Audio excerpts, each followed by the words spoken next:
Welcome into another episode of the Face Mask Podcast. I am Nick Payne. With me is John Alsace. What's going on, y'all? What's going on, Nick? It's another week. It is Start another week. Start of another week. I mean, it's summer. Very astute. Very astute. Well, yesterday was Sunday, and that means 12 Sundays until football. So it's another week. There you go. It is another week. We hammered that point in the ground. Yeah. What are we talking about today? So I think we're going to continue with some backfield breakdowns because you've been on a tear with them recently, and I feel like they're good conversation starters. So I figure let's keep this ball rolling. With a backfield that we did profile last year, closer to the end of the season. The Cleveland Browns. Talked about them a little bit in spurts here and there, but it's been a little while. The dynamic hasn't really changed. Not at all. But there is something I feel like I need to get off my chest with this backfield, and it's like advice that I feel weird giving, but I feel like it's necessary. Well, then go for it, man. You have the floor. Okay. Again, this feels weird to me, but I don't see myself. I'm just gonna say what I'm thinking. I don't see a scenario anywhere like in 2021 redraft where I end up with Kareem Hunt. Why? I don't see a scenario where he ends up on. It's got to be very few of my rosters. It's going to be very few when talking about leagues plus best ball. I just don't see a scenario where I see him a lot on my team. First of all, I'm bullish on Nick Chubb this year.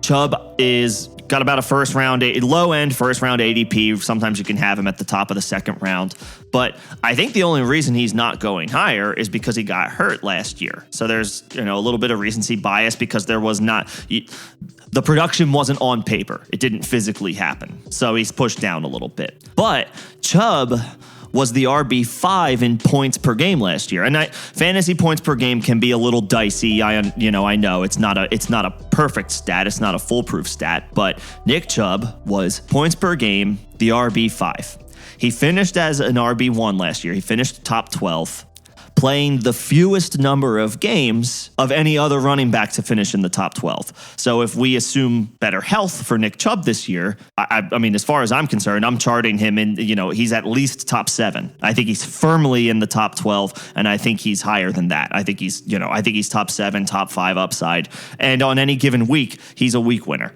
With Hunt, I think Kareem Hunt's stats were, they were a little inflated last year, again, in correlation with Chubb missing time. And Hunt was kind of deceptively productive. He finished as the RB10 on the year.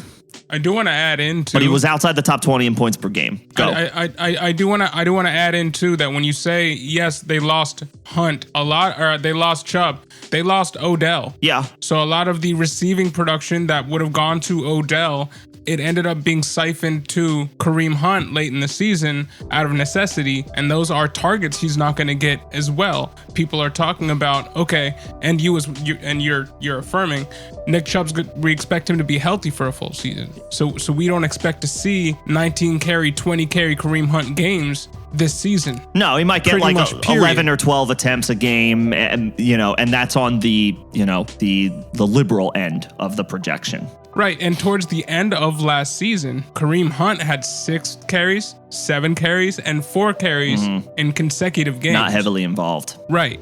So, I 100% get where you're going, and I am with you. Yeah, some people look at his, they're going to look at Kareem Hunt's ADP versus Chubb's ADP and think to themselves, oh, well, I'll just wait on Chubb and get Hunt in the 4th or 5th. I was saying that last year. Now, of course, it was impossible to chart Chubb's injury, or literally impossible. But also, Hunt's value was down a little bit because he played fewer games in 2019 due to suspension. So his ADP was a little down last year. It didn't really change this year, and he put up the numbers, but again, to this point that we're trying to make about Chubb, Hunt plays the third down, the receiving back role. That is something that he is better at than Nick Chubb. But even last year, when he started 5 games and was the guy, he only finished with 37 catches on the season. So about 3 a game. So maybe some inflation here when Chubb was out, maybe it down a little bit when Chubb was back in.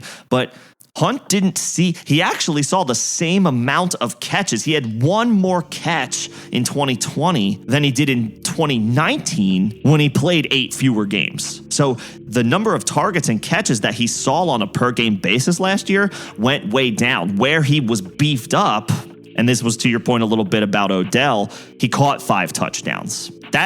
We also have Demetric Felton. Stay. We also have Demetric Felton entering the fold, and for what it's worth, he was a wide receiver. Yeah, I mean 6th round pick. Right now he's listed as a running back on the depth chart, but I think that means that he is in the mold of a James White type weapon. Right. To where if they are going to start incorporating some of these rookies, because they're going to start running out of cap space pretty soon. So if we're looking down the line, if we're looking in Dynasty, Demetric Felton might end up being a Duke Johnson-like commodity. Duke Johnson on the Browns. Oh, well, as soon as next season. Sure. If cap casualties happen to occur.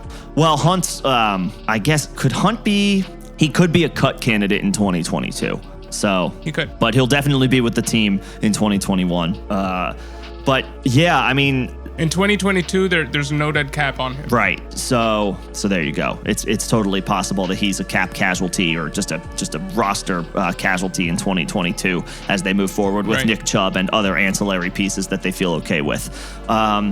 Yeah, I could see Hunt being phased out a little bit more this year. I really like Hunt's talent. I've always been in on Hunt, but this is the first time. He's a great player. Yeah, this is the first year where I'm starting to have some concern about what his role potentially is. He is, an elite plan B, like option out of the backfield, and he'll have his role this season. He'll have his games this season. I'm just worried about his consistency relative to his ADP. I would much rather pay up for Nick Chubb if I wanted a back in this backfield. I have no problem going as high as, the 7th or 8th pick in the first round on Chubb.